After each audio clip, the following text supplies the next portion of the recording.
Hey, good morning to you. You know, this is what it looked like around 8:30 Tuesday night when a man told police that someone pulled up in a white car here along Cherokee Boulevard. This is where crews have been working throughout the night. Pretty busy along this road right now, and this is what investigators are hoping someone driving by may have witnessed something. There are no roads that are closed down right now, and the public is safe, and that's good news. The price of a gallon of regular unleaded gasoline is $1.88. Faculty and staff already arriving to school this morning for probably one of the hardest days in their careers. When answering the call of an emergency, sometimes construction and school zones can impact the response of firefighters. Now, luckily, that was not the case in this fire. His love for Chattanooga started much earlier, right here in Avondale. Georgia state law makes it a felony if a gang member is caught tagging an area of town,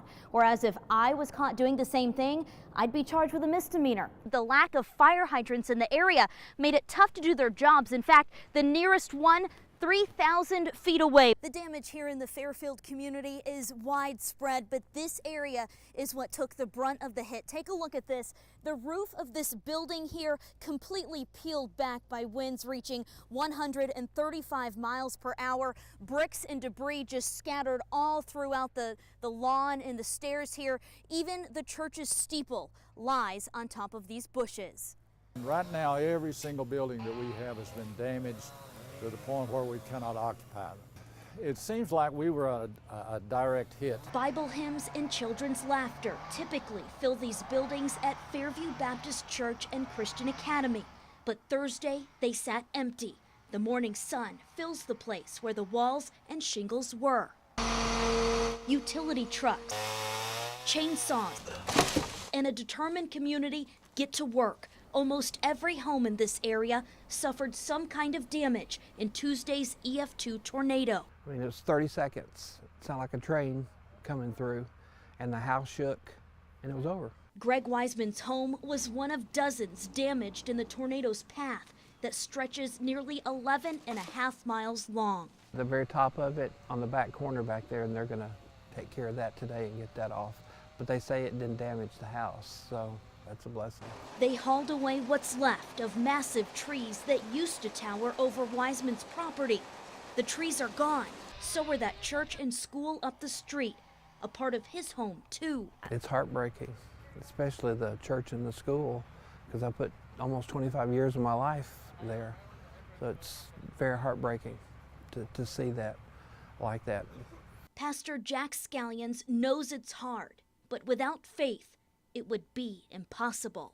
Probably I'm the most fortunate pastor in the United States today because I have an opportunity to see really what God can do with His people in the middle of a time of testing. The damage is so widespread here, it's hard to tell what the next step is just yet beyond cleaning up. But as soon as leaders know, they'll be sure to let all of their members know.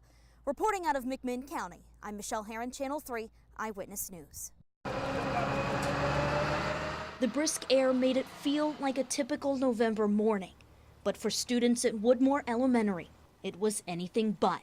Warm hugs greeted parents and students as they arrived. The shock and sadness still etched in Doris Tony's face. My niece, she's in the 4th grade. She knew a couple of them. And this is a bad tragedy. How do you explain this kind of tragedy, this kind of sadness to those with the tiniest of hearts? Demetrius Jenkins is still trying to find a way to have that conversation with his 6-year-old. It's just a million things going through my head. I don't know how to explain it to him. I don't even know how to begin to explain it to him. While counselors know how to make that conversation easier, tonight, parents know how to keep their babies close. I just felt like, you never know when it's your child's last moment, and you got to spend it with them as much as you can. So.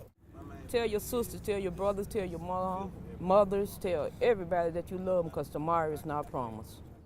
As the Woodmore community holds each other close during this time of mourning.